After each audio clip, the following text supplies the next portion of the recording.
Yo, what's up mga pal? Ang ating topic ngayon ay nakakahiya moments. Ito muna ang panoorin nyo bago ang Pilosopo Part 2 kasi wala na akong ibang maisip na Pilosopo moments eh. Ayos lang ba? At kung ayos lang, simulan na natin ang kwento. At ang una kong nakakahiya moments ay nangyari nung ako ay grade 3. Yung sobrang payapa ng araw ko. Tapos bigla na lang akong nakaramdam ng sakit ng tiyan. Tapos di ko na malayan. Lumabas na pala. Ang ibig sabihin nun, natay na ako sa short pal. Naalala pa kayo ng mga kaklase ko yun? Naranasan nyo rin ba yun? Ano naranasan nyo rin para di ako nag-iisa?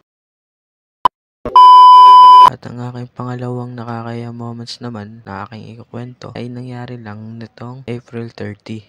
Inaantay kasi namin nila Jimem yung kaklase niya dahil kami ay maglalaro ng basketball. At nung lumabas kami dahil bibili ng halo-halo, ay meron na lalaki naglalakad na nakapayong. At akala ko ay yung kaklase nila. Kaya tumawa ako, tinuro-turo. Tapos nung paglapit sa amin, pal, hindi pala siya pal. Nakakayain niyang iya ako. At hanggang sa naglalakad na kami papuntang court, ay tawan-tawa pa rin ako dahil naiisip ko pa rin yung tinuro-turo ko na lalaki. At kung mapapanood mo to, pasensya na agad. At sana naranasan nyo rin to ulit para di ako ulit nag-iisa.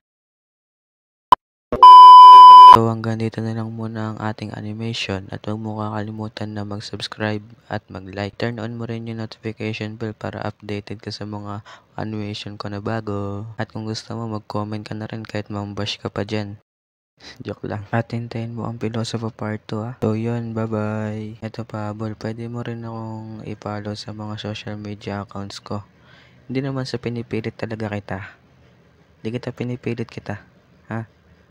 Kung gusto mo lang naman, yun lang. Bye-bye na talaga. Mwah!